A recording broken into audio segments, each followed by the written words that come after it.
Dear students, Assalamu alaikum. How are you? I hope that you are fine.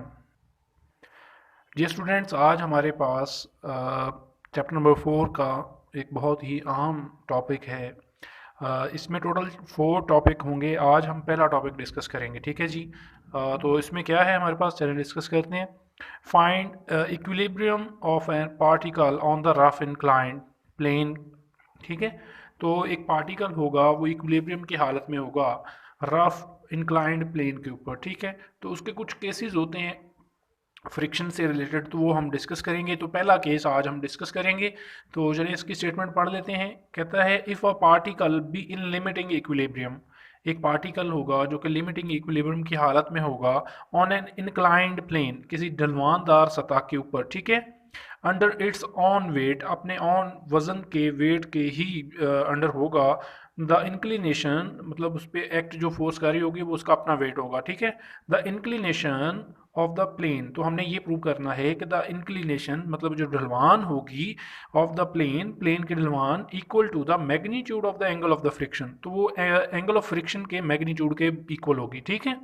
हमने ये साबित करना है कि इंक्लिनेशन प्लेन की जो होगी वो असल में एंगल ऑफ फ्रिक्शन के इक्वल होगी, ठीक है। मैग्नीट्यूड इसका होगा तो उसकी इक्वल होगी। अच्छा, ये दो चीज़ें यहाँ पे एक डिस्कस करते हैं, हाईलाइट कर देता हूँ, जो कि हम आगे चल के डिस्कस भी करेंगे इसके बारे में। एक इंक्लिनेशन ऑफ द प्लेन और दूसरा एंगल ऑफ फ्रिक्शन। तो ये याद रखिएगा, अभी हम इसको मज़ीद डिस्कस भी करेंगे, ठीक है। तो चलें सबसे पहले जो है हम कुछ सॉल्व करते हैं क्वेश्चन को।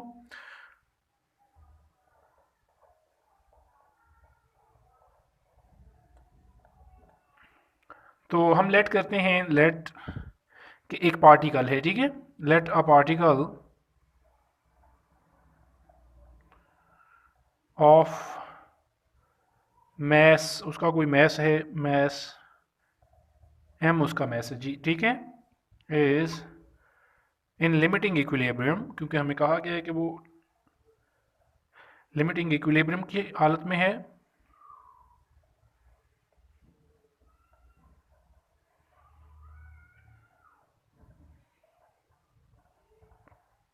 ऑन एन इंक्लाइंड प्लेन,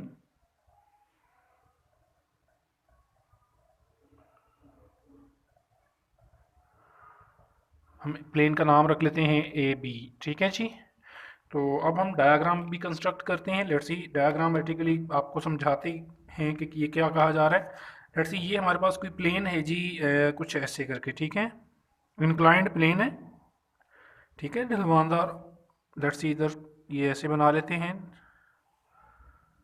इसका नाम हम रख लेते हैं प्लेन ए बी, ठीक है। अच्छा, और इसकी इंक्लिनेशन ये है, ये एंगल ऑफ इंक्लिनेशन, ठीक है जी।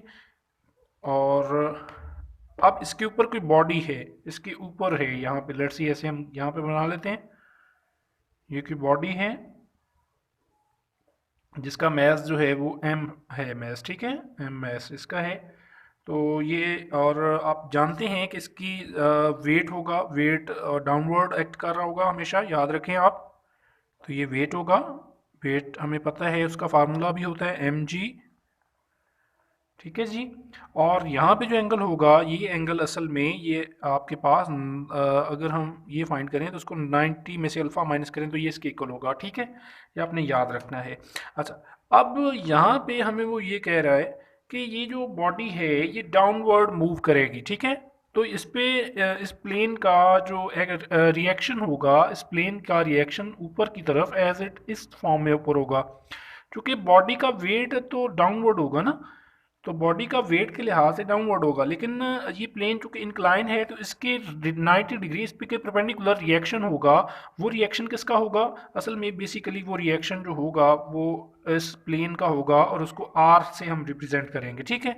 अच्छा, अगली बात ये है कि इसी बॉडी पर फ्रिक्शन फ्रिक्शन का भी इफेक्ट हो रहा होगा, और वो ऊपर की तरफ ही होगा, ठीक है जी, क्योंकि बॉडी डाउनवर्ड मूव करने जा रही है। तो यहाँ पे वो जो होगा वो क्या होगा, हमारे पास फ्रिक्शन होगा, और वो म्यू आर से हमें पता है फार्मूला होता है म्यू आर, तो हम इसमें ये पुट कर देंगे, ठीक है।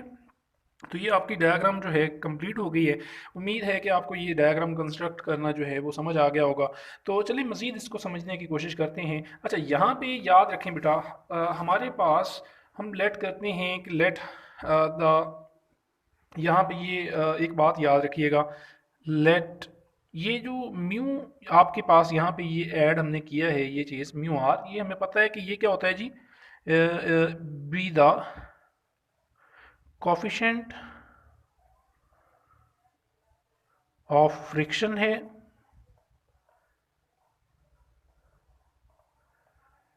और यहाँ पे एक याद रखिएगा, हमने अभी इंक्लिनेशन फाइंड करनी है।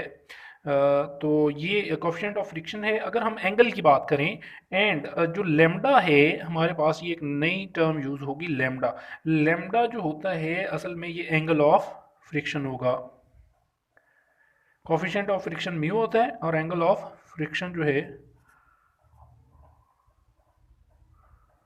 वो लेमडा होता है। और इनके माबैन एक ताल्लुक है जो आपने याद भी रखना है कि दोनों के दरमियान ताल्लुक जो है वो ये है, टेन लेमडा जो है वो इक्वल टू होता है म्यू के।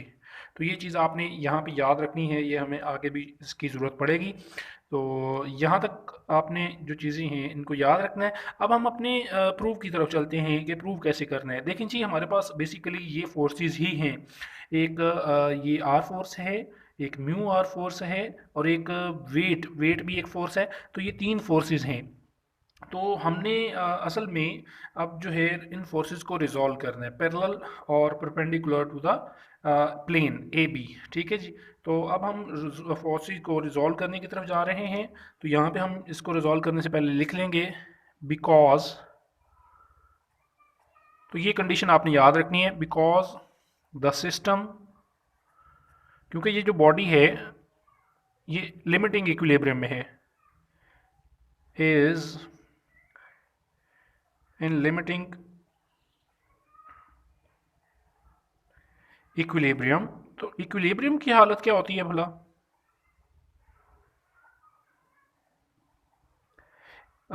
तो देन इक्विलिब्रियम में है, इक्विलिब्रियम की बेटा याद रखें, जब भी वर्ड इक्विलिब्रियम आएगा तो उसका मतलब ये है कि इसका रिजल्टेंट जीरो है। रिजल्टेंट जीरो का मतलब ये होता है कि एक्स कंपोनेंट भी जीरो होगा और वाई कंपोनेंट भी जीरो होगा। ठीक है, तो एक्स कंपोनेंट भी जीरो होना चाहिए और वाई कंपोनेंट भी जीरो। तो चलें हम इसको रिजॉल्व करते हैं ज़रा।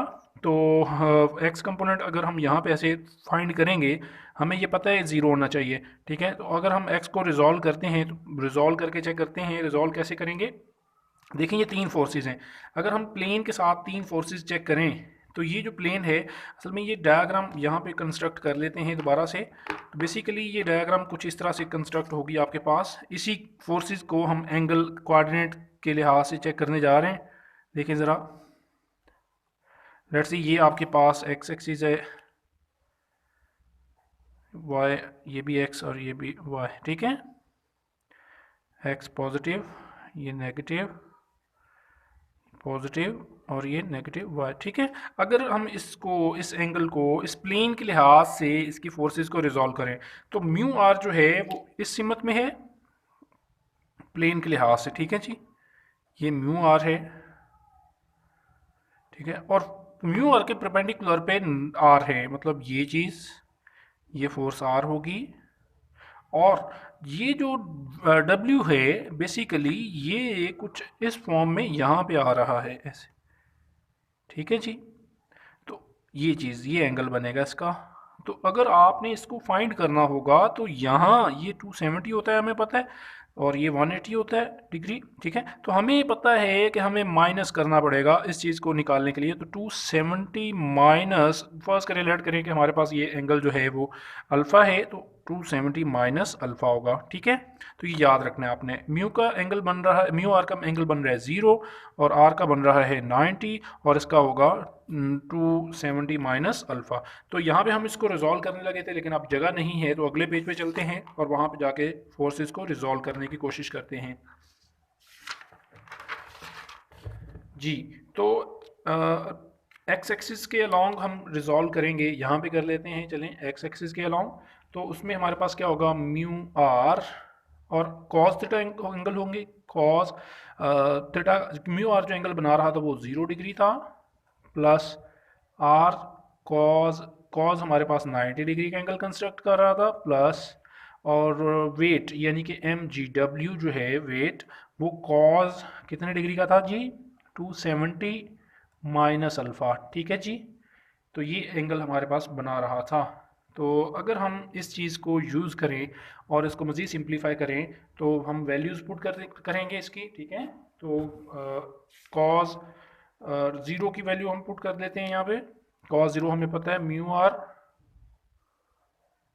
कॉज ज़ीरो होता है 0, प्लस कॉज 90 जो होता है वो 0, सॉरी कॉज 1 और ये कॉज 90 0 प्लस। अच्छा यहाँ पे बेटा आप ये जो चीज़ होगी ना हमारे पास, इसको हम फार्मूला ओपन कर सकते हैं। कैसे करना है देखें ज़रा, ये एक स्टेप आप लाजमी समझ के कीजिएगा। हम कॉज अल्फ़ा ये फार्मूला यहाँ पे लगाएं, अगर कॉज अल्फ़ा माइनस बीटा, तो इसका फार्मूला हमारे पास होता है cos alpha cos beta plus sine alpha sine beta. तो ये फार्मूला आप एक दफ़ा यहाँ पे समझ लें और इस फार्मूले को हम यहाँ पे भी इस्तेमाल करेंगे। तो कॉज 270 कॉज अल्फ़ा प्लस आएगा, साइन उल्टा आता है, साइन 270 साइन अल्फ़ा।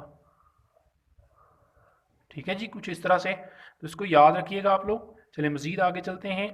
तो इसमें हमारे पास ये म्यू आर और ये 1 से मल्टीप्लाई होकर 1 यही आ जाएगा, और ये आर 0 से मल्टीप्लाई होकर ख़त्म हो जाएगा, और साथ में हमारे पास एम जी, और यहाँ पे cos 270 की वैल्यू आप फाइंड करेंगे तो ये 0 होगी और ये सारा कोफिशिएंट 0 हो जाएगा। cos साइन 270 की वैल्यू फाइंड करेंगे तो वो होगी -1। ठीक है, तो बेसिकली हमारे पास ये -1 इधर से और ये साथ में साइन अल्फ़ा, तो माइनस साइन अल्फ़ा मैं डायरेक्ट लिख रहा हूँ तो ये आ जाएगा। इसको मज़ीद आप यूज़ करेंगे तो mu R minus M G sine alpha आ जाएगा आपके पास ऐसे। और ये एक्स कंपोनेंट है, एक्स कंपोनेंट हमें पता है कि ये क्या होता है जी 0, तो अब हम एक्स की वैल्यू पुट करते हैं, 0 is equal to the mu R minus M G sine alpha. तो ये आपके पास इक्वेशन बन गया, इसको इक्वेशन नंबर 1 कह लेते हैं एज इट। ठीक है, इसी तरह हम अब वाई कंपोनेंट को भी रिजॉल्व करते हैं। वाई के लिए आपको पता है ट्रिग्नोमेट्रिक फंक्शन जो है वो चेंज होगा सिर्फ, साइन इसका 0 एंगल 0 था, R sine 90 degree plus M G sine as it 270 minus alpha. तो इसमें वैल्यूज़ पुट करें ज़रा, ये 0 और साइन 90 क्या होता है जी 1, प्लस ये भी फार्मूला ही ओपन होगा बेटा, ये अब साइन का फार्मूला ओपन होगा। साइन का फार्मूला भी आपको समझा देता हूँ मैं यहाँ पे, तो वो भी आप समझ लीजिएगा, बल्कि आप खुद देख लीजिएगा। मैं डायरेक्ट फार्मूला लगा रहा हूँ, साइन अल्फ़ा मतलब 270 कॉज अल्फ़ा माइनस कॉज 270 और साइन अल्फ़ा। इस तरह से ये फार्मूला होता है, आप देख लीजिएगा इसको। तो ये म्यू आर 0 हो जाएगा इससे मल्टीप्लाई के, ये आर आ जाएगा आपके पास प्लस एम जी, और बेटा यहाँ से कॉज 270 जो है हमने पहले देखा था कि 0 होता है, तो ये भी 0 हो जाएगा। देन ये जो है ये साइन 270 जो होता है वो नेगेटिव होता है, तो -1 और साथ में कॉज अल्फ़ा आ जाएगा आपके पास इस तरह से। तो ये y और y component is equal to आ गया r minus M G cos alpha. अच्छा यहाँ पे ये हमें पता है कि y भी चूँकि रिजल्टेंट 0 होता है तो y कंपोनेंट भी 0 होगा, तो y की वैल्यू 0 पुट कर दें, M G sorry cos alpha. ठीक है, अच्छा यहाँ से अगर हम r निकालना चाहें तो कैसे आएगा, इसको इधर ले जाएं या इसको इधर ले जाएं, तो r इज इक्वल टू आ जाएगा एम जी कॉज अल्फ़ा। ठीक है, तो ये इक्वेशन नंबर 2 बन गई। तो इक्वेशन 1 और इक्वेशन 2 को याद रखना है आपने, इक्वेशन 1 और 2 हम यूज़ करेंगे बेटा। अब इक्वेशन अगर हम इक्वेशन 2 को पुट कर दें इक्वेशन 1 में, इक्वेशन 2 को पुट कर दें अगर हम इक्वेशन 1 में, तो देखें क्या होता है। तो बाय पुटिंग यहाँ पे लिख लें, बाय पुटिंग 2 in 1 पुट करें ज़रा जी। तो zero is equal to the mu, ये इक्वेशन है, इसमें आर की जगह पे M G cos alpha minus M G sine alpha ये आ जाएगा। ठीक है, इसको मज़ीद हल करते हैं तो अगले पेज पे चलते हैं, दोबारा लिख लेते हैं। Zero is equal to the mu M G cos alpha और minus M G sine alpha था। अच्छा, ये माइनस एम जी जो है साइन अल्फ़ा, इसको उठा के इधर ले आए ज़रा, तो ये एम जी पॉजिटिव हो जाएगा साइन अल्फ़ा एज इट, और यहाँ बच जाएगा म्यू एम जी और कॉज अल्फ़ा एज इट।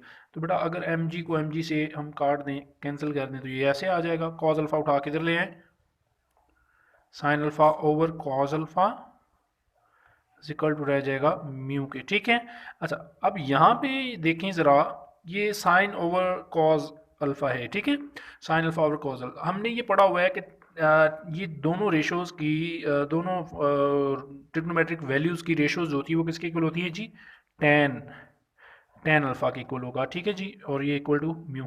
अब हमने ये भी पीछे पढ़ा हुआ है, और मैंने आपको पढ़ाया है अभी कि टेन लेमडा जो है उसकी वैल्यू होती है म्यू, हमने अभी पीछे पढ़ा है। ठीक है, तो ये चीज़ अगर हम यहाँ पे पुट करें, म्यू की वैल्यू पुट करें ज़रा, तो वो किसके इक्वल होगा, टेन लेमडा की। ठीक है जी, तो यहाँ से टेन टेन से कैंसिल हो जाएगा, तो alpha is equal to the lambda. बेटा ये हमारे पास एक रिलेशन आ गया, और हमने बेसिकली यही प्रूव करना था। देखें ज़रा कि हमने ये प्रूव करना था कि हमारे पास इंक्लिनेशन ऑफ द प्लेन वो किसके इक्वल होना चाहिए, एंगल ऑफ फ्रिक्शन के। ठीक है जी, तो ये इंक्लिनेशन ऑफ द प्लेन जो है, इंक्लिनेशन ऑफ द प्लेन ये है, और वो किसके इक्वल है, एंगल ऑफ फ्रिक्शन के। तो ये एंगल ऑफ फ्रिक्शन है, और ये इंक्लिनेशन इंक्लिनेशन ऑफ प्लेन है, और ये क्या है, एंगल ऑफ फ्रिक्शन। तो वो यही हमने प्रूव करना था पहले केस में, तो हमने ये प्रूव कर दिया है। उम्मीद है कि आप लोगों को समझ आया होगा। अगर समझ आया है तो लाइक शेयर और कमेंट ज़रूर करें।